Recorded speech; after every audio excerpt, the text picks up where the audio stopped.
Hello dears, আজকে আবার চলে আসলাম একটা মিনি ব্লগ নিয়ে। আজকে সারাটা দিন মোটামুটি কি করব সব কিছু তোমাদের সাথে এই ব্লগে শেয়ার করব।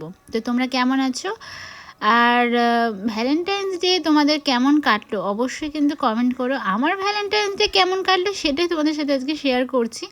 সারাটা দিন কিন্তু এই আলু রান্না করতে করতেই চলে গেল। কেন বলছি সেটাই তোমাদের সাথে শেয়ার করব। তো তোমাদের কেমন কাটলো অবশ্যই কমেন্ট করো।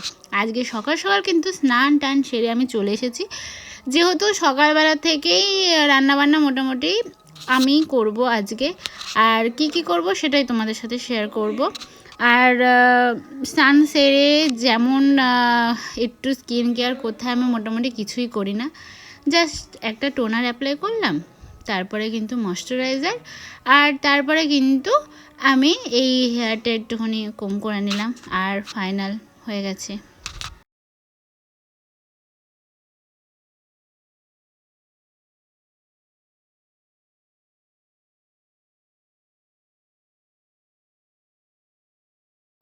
তোমরা দেখলেই যে জোর করে আমাকে কিন্তু ভ্যালেন্টাইন্স ডের উইশটা নিতে হলো। আর এখানে সকালবেলা চলে এসেছি, মানে কালকের কিছু তরকারি রয়েছে, তো আজকে আমি আর একটা নতুন তরকারি করব। এই তরকারিটা বেশ মোটামুটি ভালোই লাগে। এর মধ্যে ছিল কিন্তু ক্যাপসিকাম, গাজর, আলু, তারপরে দিয়েছিলাম ওর মধ্যে মানে লঙ্কা। আর এখানে তোমরা অন্যরকম ভেজিটেবলসও অ্যাড করতে পারো। আর এখানে একটু হিং ফোড়ন দিয়েছিলাম, একটু জিরে ফোড়ন দিয়েছিলাম, আর একটুখানি আদা টাদা দিয়ে কিন্তু একটু ভাজা করে নিয়ে তারপরে হালকা করে জল ঢেলে দিয়ে কিন্তু তরকারিটা করেছিলাম আমি। এই দেখো এখানে কিন্তু আমি হালকা করে একটু ভাজা করে নেব। আর হ্যাঁ, এখানে জাস্ট হালকা একটু লঙ্কার গুঁড়ো দিয়েছিলাম যাতে তরকারিটা দেখতে সুন্দর লাগে, তাই জন্য। আর এমনি কিন্তু তরকারিটা দেখতে কালারফুল লাগছে। তো এই যে তারপরে কিন্তু রান্না আমার কিন্তু কমপ্লিট, মানে একদম শুকনো হবে তরকারিটা, জাস্ট দারুণ লাগে। মানে এটা পরোটা ভাত সব কিছুর সাথেই খাওয়া যায় মোটামুটি। আর তারপরে দুপুরবেলা চলে আসলাম, যেহেতু শনিবার ছিল আমাদের, কিন্তু শনিবার মানে নিরামিষ। আর এখানে বেগুন একটু অন্যরকমভাবে রান্না করব, আর তার জন্য কিন্তু লবণ, হলুদ আর লঙ্কার গুঁড়ো মাখিয়ে রেখে দিয়েছে। আর এখানে কুমড়ো ভাজা করব। আর ওইদিকে তো দেখালাম আলু, মানে আলু ভাজা চলছিল, এখানে কিন্তু আলুর দম টাইপের হবে। আর এই দেখো রান্না কিন্তু আমার কমপ্লিট। এখানে বেগুন একটু অন্যরকমভাবে রান্না করেছিলাম, সত্যি দারুণ হয়েছিল। নিরামিষের দিনে যদি এরকম টুকটাক রান্না করা যায় তাহলে কিন্তু বেশ দারুণ লাগে।